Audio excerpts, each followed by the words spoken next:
new Fiesta isn't growing old gracefully, because it's not growing old at all. It's lighter, faster, more efficient, and it looks much better than the slightly dull model that went before it.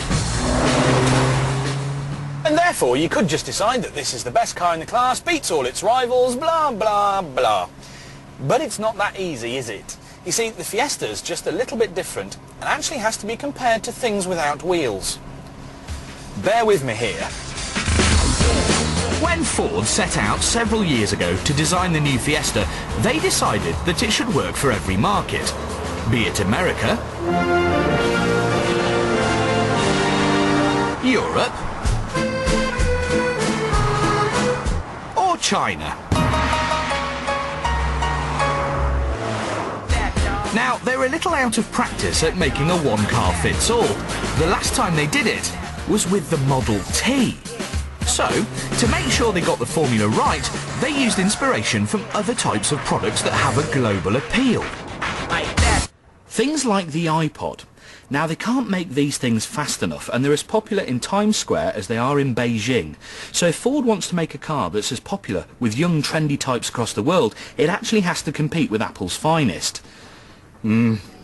Touchscreeny. So, let's start with the styling. The iPod is a hit from here to Timbuktu because it looks cool. And the new Fiesta ticks the box too. It's definitely got the same styling vibe as the Mondeo and the Focus, making it look like a smaller, rather than cheaper, alternative.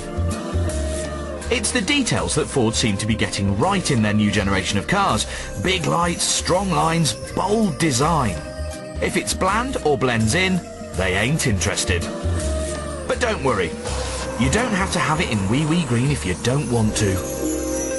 Here's a dash designed using, and I quote, mobile phone logic. Okay, so it's a bit wacky and silver at first, but after a couple of hours in this car, I'm really starting to appreciate the amount of thought that's gone into it.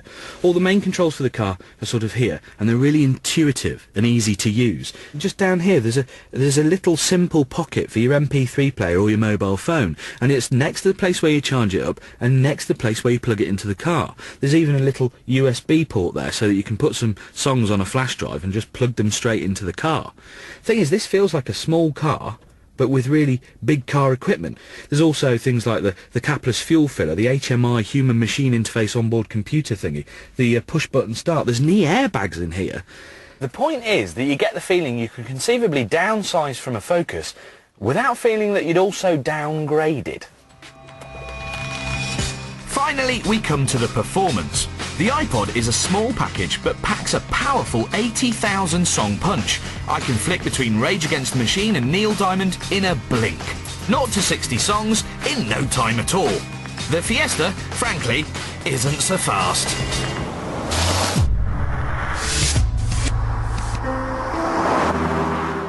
This is the 1.6-litre TI VCT. It's got 118 brake horsepower and does 0 to 62 in about 9.9 seconds. If you keep on going, and assuming you're not being chased by the police or something similarly illegal, it'll do 120 miles an hour.